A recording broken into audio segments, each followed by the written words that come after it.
E aí galera, papai Felipe, mamãe Su, aqui a gente vai escrever nesse vídeo o plano de parto, bem antecipado, para não dizer o contrário, né?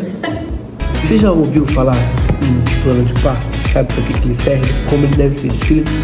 Então acompanha junto com a gente. Esse pai é muito chorão. Eu fiquei emocionado porque a Suliane falou que eu vou ter que cortar o cordão umbilical. Então, o plano de parto, ele é um documento simples, mas que ele demonstra as preferências da mãe. É onde a gente coloca a forma que a gente quer, o que a gente quer, o que a gente não quer. Isso não significa que ele é um documento rígido, que não pode acontecer mudanças, porque a gente sabe que no trabalho de parto pode ocorrer várias intercorrências, mas com isso você também ajuda na comunicação com o pai ou a pessoa que vai acompanhar, para que ela entenda o que você quer e para que você tenha o seu momento para que você se sinta respeitada. Você vai estar alinhado e aí você acaba alinhando as suas expectativas e evita frustrações nesse momento. Agora a gente está estruturando aqui o documento. Tem aqui meu secretário, ele está escrevendo para mim. E a gente vai falar para vocês um pouco de como que a gente está fazendo isso, né? Aí a gente colocou em tópicos para ficar mais fácil, mais simples e de melhor entendimento, né? Então, primeiro, identificação da gestante. Segundo, eu coloquei os princípios e as expectativas. Depois, o que eu quero durante o trabalho de parto. Aí depois as intervenções e os procedimentos que eu aceito ou que eu quero que sejam feitos. Também durante o nascimento, tudo aquilo que eu desejo que aconteça durante o nascimento. Aí o que eu quero logo assim que acontece no nascimento, né? Logo depois, no pós-parto. Os cuidados com a Olivia. E algumas situações especiais. No caso de uma cesárea ou alguma coisa que aconteça que esteja fora dos planos. E depois as considerações finais. E aí a gente assina, aí o Felipe assina e a minha médica assina também. Agora a gente vai construir esse material todo, depois a gente vai compartilhar aqui como ficou, então, o plano de parto da Suliane e da Olivia. Então, no primeiro tópico eu coloquei a minha identificação, meu nome, nome do pai, nome da minha obstetra, o nome da minha enfermeira, nome da doula, se no caso tiver, a maternidade, minha data de nascimento, data prevista para o parto, nome do bebê. Então, tudo isso eu coloquei nesse primeiro tópico. No segundo tópico, eu coloquei os meus princípios e expectativas, aquilo que eu esperava que acontecesse durante o trabalho de parto. Que eu desejava um parto natural e respeitoso, que eu tivesse uma comunicação clara, que a equipe tivesse uma comunicação clara comigo, com o Felipe, meu acompanhante, né? Então, e que todas as decisões tomadas fossem compartilhadas com a gente. No próximo tópico eu coloquei o que eu queria que acontecesse durante o trabalho de parto. Por exemplo, eu coloquei que eu gostaria de uma luz mais baixa, um ambiente com música na playlist que eu fiz. Eu coloquei também que eu queria liberdade para caminhar e para escolher a posição que eu quisesse ficar. Coloquei sobre os métodos farmacológicos e não farmacológicos para o alívio da dor. Coloquei sobre que eu também queria poder ter ingestão de alimentos e líquidos leves durante o trabalho de parto. E coloquei minha preferência por monitoração intermitente, que no caso é não precisar ficar monitorando o bebê constantemente, que geralmente a gente coloca um aparelho de cardiotoco e aí você precisa ficar deitada, imóvel lá, esperando para ficar monitorando o bebê o tempo inteiro. Então eu gostaria que essa monitorização fosse feita em períodos assim, né, curtos, mas que eu pudesse ter liberdade para andar e voltar de acordo com o que eu estivesse sentindo na hora.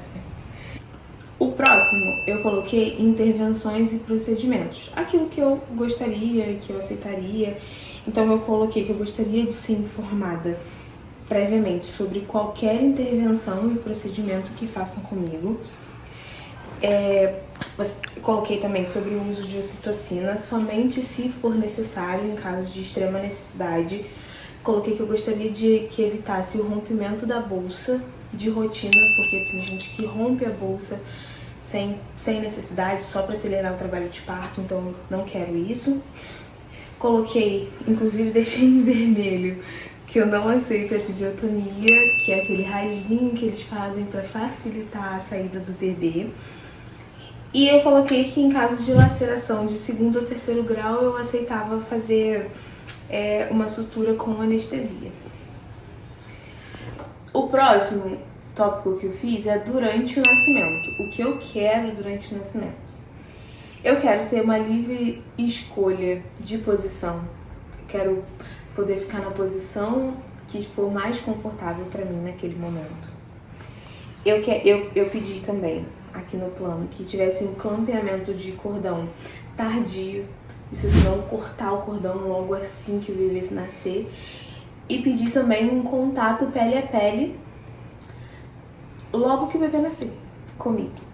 E com o pai depois, né? O próximo eu coloquei o pós-parto imediato, que seria a amamentação logo na primeira hora. Eu quero também um alojamento conjunto, o que é que meu bebê fique comigo, não vá para berçário, não vá para nada. Aí eu coloquei embaixo, reforçando, evitar a separação desnecessária. Então, só reforçando que eu não quero me separar do bebê, da Olivia, no caso, de forma alguma, assim, sem que haja uma real necessidade disso. E que todos os procedimentos que fossem acontecer com ela, que vão acontecer com ela, sejam feitos no meu colo ou no colo do Felipe. Tem sobre os cuidados com a Olivia. Eu coloquei aqui que eu queria a aplicação das vitaminas necessárias, o colírio oftalmológico, que é meio que um procedimento mais preventivo para caso de algumas infecções. Só acontecer se realmente for necessário. Se não for necessário, eu não quero.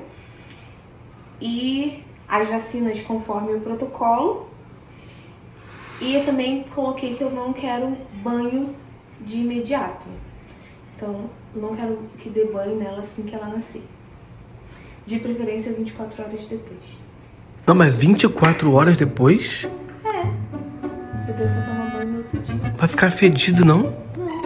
Você sabia que o bebê tem cheirinho de bebê mesmo sem dar perfume?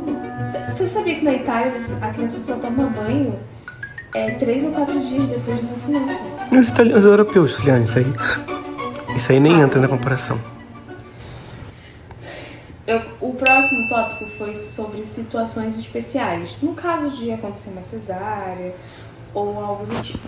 Então eu coloquei que eu gostaria que eu tivesse o meu acompanhante durante todo o tempo junto comigo, durante todo o período. E contato pele a pele depois da cirurgia, no caso se eu tiver cesárea. E a amamentação precoce também. Aí no final eu coloquei as considerações finais, que eu disse que eu vou ler pra vocês o que eu coloquei. Declaro que este plano expressa as minhas preferências e compreendo que ele possa ser ajustado conforme a necessidade clínica, priorizando sempre a segurança da mãe e do bebê. Aí eu coloquei 2 tópicos que eu considerava que a episiotomia é uma grave violência obstétrica e que eu não queria fazer esse procedimento.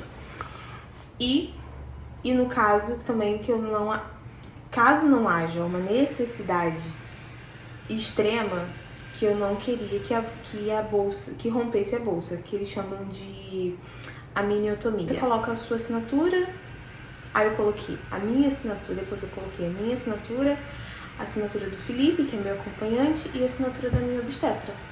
E aí eu enviei esse plano pra minha obstetra, pra minha enfermeira, e meu marido que me ajudou a fazer, né, tava junto comigo aqui, então eu acho que com isso a comunicação fica muito mais fácil entre todo mundo, já que na hora eu posso estar fora de mim. E é isso. Espero que esse vídeo tenha ajudado de alguma forma, porque eu também pesquisei muito sobre essas coisas, sobre vídeos de ajudar a fazer plano de parto, como funcionaria. E eu acho muito legal, muito interessante a gente fazer para que a gente tenha os nossos direitos preservados e as nossas preferências levadas em consideração. E é isso.